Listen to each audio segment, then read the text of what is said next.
When did the railway line, how did the railway line come about in the first place anyway?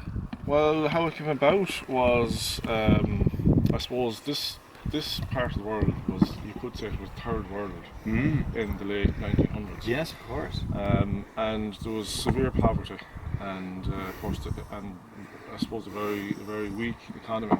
And the British government at the time took this initiative. They subsidised this railway to come into Achill to help the economy grow. What? Sorry? Subsidised it? Okay, Yeah, they subsidised it, yeah. So in a way, it's like history repeating itself, because this was the rural broadband of its time. You know, it helped communication, it helped economic development. And it took 4 years to build it. And how long is it? How far? It's it's 42 kilometres from Westport down to Achill. So now where we are now is part of a park system, and the railway cut right through it. So these walls were built in 1897, but the park itself, I don't know, was built before that. And we were actually noticing that there's a different style of wall on the outside perimeter than there is to this section through it. So yes, these walls were built in 1897. There was 1,313 men employed on the railway at that time. Yeah, and they came from all over the world. So yeah. It's a very impressive wall. It's not typically Irish though, right? It's quite high, and that's because the parks walls were built very high, and then this wall is higher than any other wall along the railway because of that. Yes. Yeah. I like high walls. They're very elegant. Oh, that's a beautiful wall, isn't it? Yeah. Beautiful wall. When I'm asked to build a wall, if they only want it 2.5 feet or so, I'm sad, because that next 1.5, 2 feet is the beautiful. It gives it the form, that you can see. Yeah. This one is 6 feet, at least 6 feet. 6 foot, yeah. 6 foot, yeah. And as you probably know as well, John, you can get away a little bit more with workmanship at the bottom of it, and because it's the top half is what's seen a bit more. You know? Well, hopefully anyone who's building these walls is not trying to get away with anything. That park wall, was it a deer park or just an animal? I think it was a Protestant farm at the time, you know. Okay, walled farm more or less, yeah. Because there are a lot of deer parks around towns, aren't there, around the States and all that longer. Yeah. There's 2 or 3 of them around Westport, deer park. They're called deer park, so I don't know. maybe it was, that's where they're at. Yeah. Tell this man about the first and last train, sir.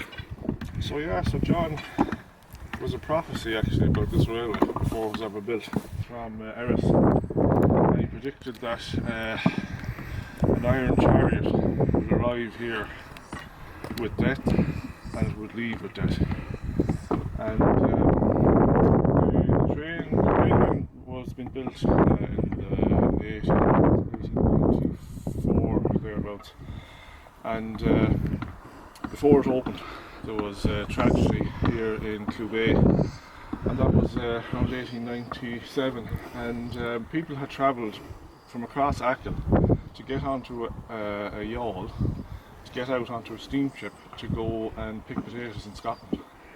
And there was children as young as 12 actually that would walk for a day to get to the boat, you know.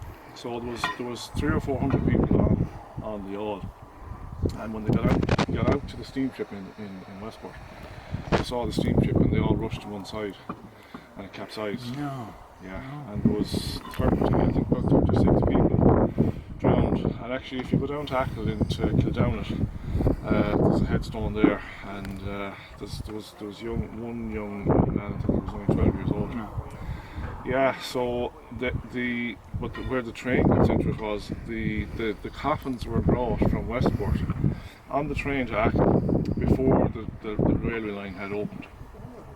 And then the railway line closed in 1937, and unfortunately another tragedy marked that occasion, because in a kind of a related incident, there was a fire in Scotland where people had came from this area and were picking potatoes, and they were trapped in a bothy and went on fire.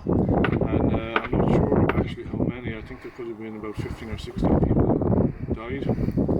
And the railway line opened to just bring those coffins out. So that's the last time. Yeah. So But the prophecy was fulfilled. Yeah, so the prophecy was fulfilled. Shocking, isn't it? Sad, isn't it? I wonder what connection, how someone would know that sort of thing.